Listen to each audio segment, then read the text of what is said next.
Hello, my name is Tanya Varuha and I am studying user experience design at CareerFoundry school. We all use some apps at regular time without generally thinking about how and whom they were created and why some of them become successful or horrible. I was not an exception when I started to learn UX design at CareerFoundry. I am still in the process of learning, or rather at the very beginning of a long journey, but some fundamental rules I've learned made much more sense now. And today I want to present to you the first stage of my students' work on the flashcard application PocketWords.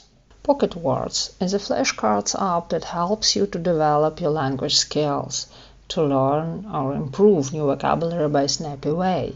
It allows you to create and customize your own flashcards, to keep further information or details about the country of language, rules, or grammatical specific through working with bookmarks, as well as create owns. It allows you to maintain and manage your knowledge of the language. One of the first steps I did as a part of the project implementation was a competitive analysis of the strong and weak points of the competitors, as well as I took a look at what solutions to similar issues have already been proposed. So, in this context, I chose some of apps. The Simple Flashcards Plus is a well-made and straightforward app for starting with no individual permissions, and it's for free.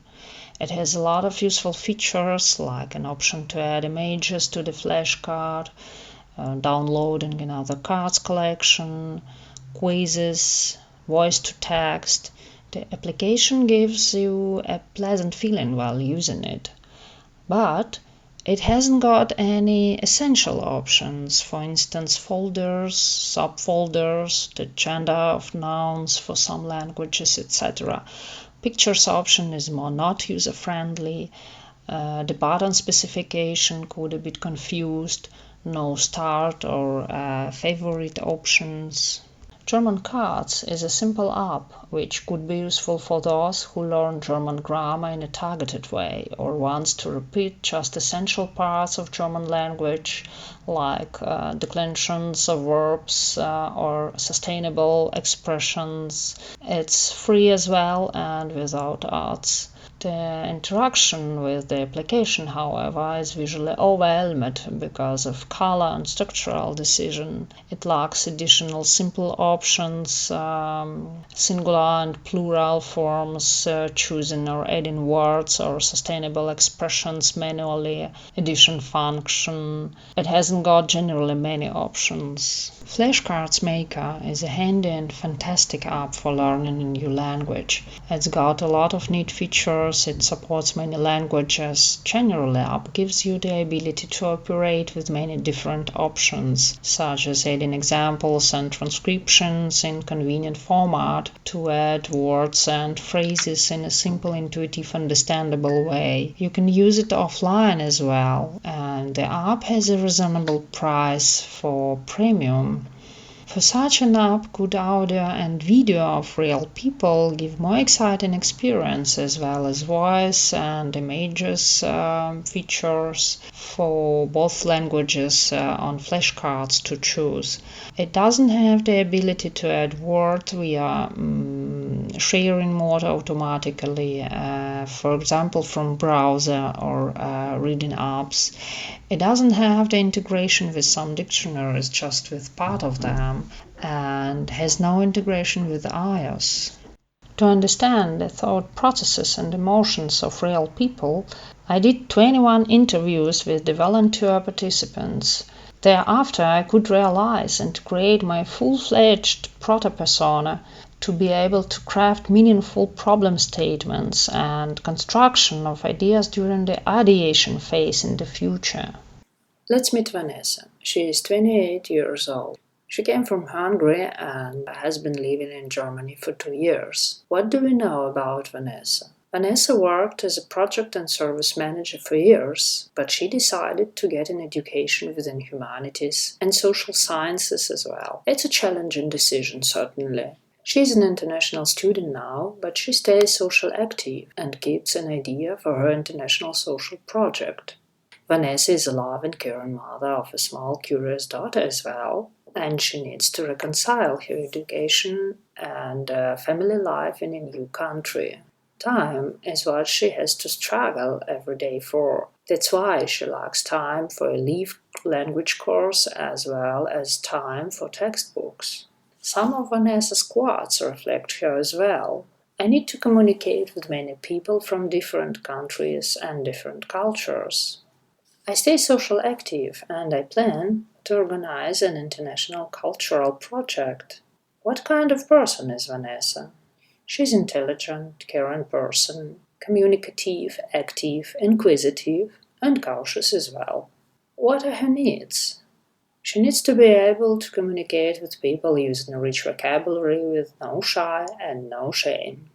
She needs also to memorize a new lexicon more promptly and efficient, to speak a foreign language without fear of being wrong in a conversation. She needs to balance her daily tasks and learning new vocabulary.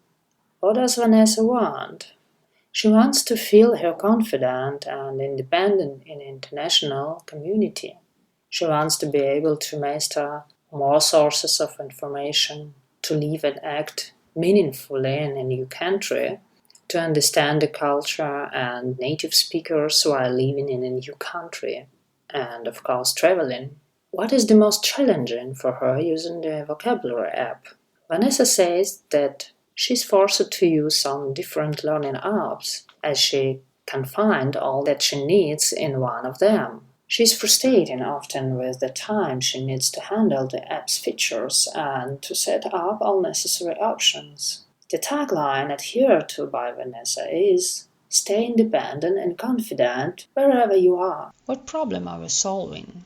Summarizing, we can define that Vanessa needs an efficient way to learn and improve her new vocabulary and language skills because she wants to feel independence and confidence in an international community, to understand the culture and native speakers, to live and act meaningfully and in a new country, to expand her professional social skills. So, how can we help Vanessa to tackle the problem? We can solve the problem by creating a flashcards app that includes compatible and customizable features that Vanessa could set them up by herself with intuitive, understandable, intelligent navigation, managing offline mode, reasonable customizable notifications, and choosing manual options.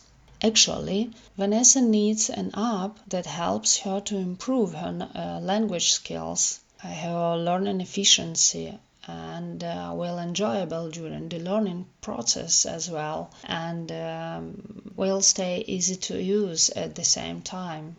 So, that's all let me do in the next essential step as the user flows, namely to take a look into how real people and users can flow through completing the main tasks. I created 2 user flow diagrams, both of which should be solving 2 relevant for Vanessa tasks. The first one was a task to create a new word and new flashcard quickly from the application's welcome or home screen to learn. You can see the ways marked the red lines. The second task was to create a new bookmarks category with a new note or mark after the select language option. Vanessa needed the most straightforward way for that, and you can follow the yellow lines to see how to complete that.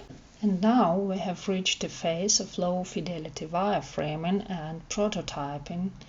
The user flows I created at the previous stage facilitated drafting all the ideas that I gathered, and then came up with some of the solutions for the problem. My goals for the sketches and low fidelity wireframing were designing straightforward and intuitive navigation, dropping down the main features that I extracted from user research and information architecture, and creating an explicit learning experience For the low-fidelity wireframes, I used the Marvel platform to make the sketches dynamic. I imported my drawings directly into the app. Marvel allows us to create rapid prototyping and share it further with the participants. Following that, I could conduct my usability testings with the potential users and estimate specific interactions and issues users had. The link of the prototype you can find below in the description. Also, you can see it on your screen. I conducted live and remotely usability tests with 5 people. I was conducting usability tests to evaluate better how well my prototype empowers people to learn new vocabulary and lexicon. During usability testing, I focused on the 5 following tasks. First, sign up to use the app or log in as a guest. Second, add a new flashcard by any means. Third, from the home page or welcome page, add a new deck by any means. Fourth, go to bookmarks and create a new bookmarks category. Fifth, add a new mark in my bookmarks category. Summarizing the results of testing from all of participants, I achieved the following results. On the first point, participants didn't have any difficulties to sign up. Nevertheless, one of the participants didn't like the idea to use Google or Facebook to log in. The main reason was the data security points, which are still critical. Some users could disagree to spread their data combined with different sources like Facebook, Google, etc. However, no changes is required. With the second one, it wasn't a critical issue as well. For one of the participants, a button back has an inconvenient place. A recommendation for that point, to think about the best place for back button. Third point, it was no direct problems with task implementation. However, it was an issue concerning other usability features like save confirmation and, again, back buttons. Recommendation, it should be additional notice like new deck is saved, and according to participants, the button ahead is not essential at all and could be deleted from the screen. Fourth point was easy to carry out, but it was not clear with the save and confirmation as well, and double information in the button and description confused one participant a bit. Recommendation, to make a confirmation like saved, do not add double information as a button and as an extra text. Avoid filling the screen with too much information. Fifth point was also uncomplicated to carry out. For one participant, it lacks an additional window like created successfully. For other one was the cancel button is too big and didn't comply with the OK button in one way. And recommendation for that, the button size should be taken into account, and the buttons should be replaced with the one style as it was implemented for OK button to need a confirmation like created successfully or saved, etc. After a second series of usability tests, I updated prototype considering the submitted findings. I'm pretty excited of all I've learned about the fundamental user experience process, from competitive analysis and live user research to prototyping. Crazy 8 method was for me challenging. I do all in the perfect way and struggle with it indeed in my everyday life. I'm too slow and thorough for such a quick implementation as a Crazy 8 technique. It blows my mind, really, but I like it. When I did it finally, I was so satisfied with myself. I felt so good.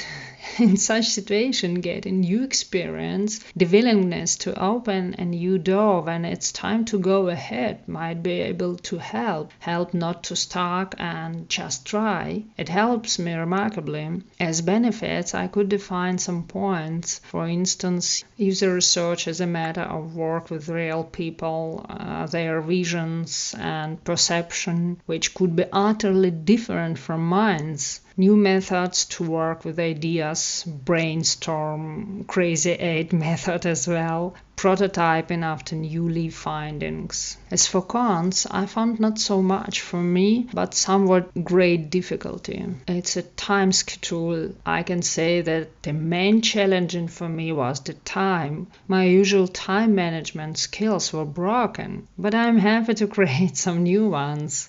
And what else I could identify? It's limited praxis, knowledge as well, and different practical tools so far. But I know it needs time. Thank you for watching my presentation. I appreciate your attention and time. My name is Tanya Varuch. I wish you new challenges and the best decisions. Have a good one.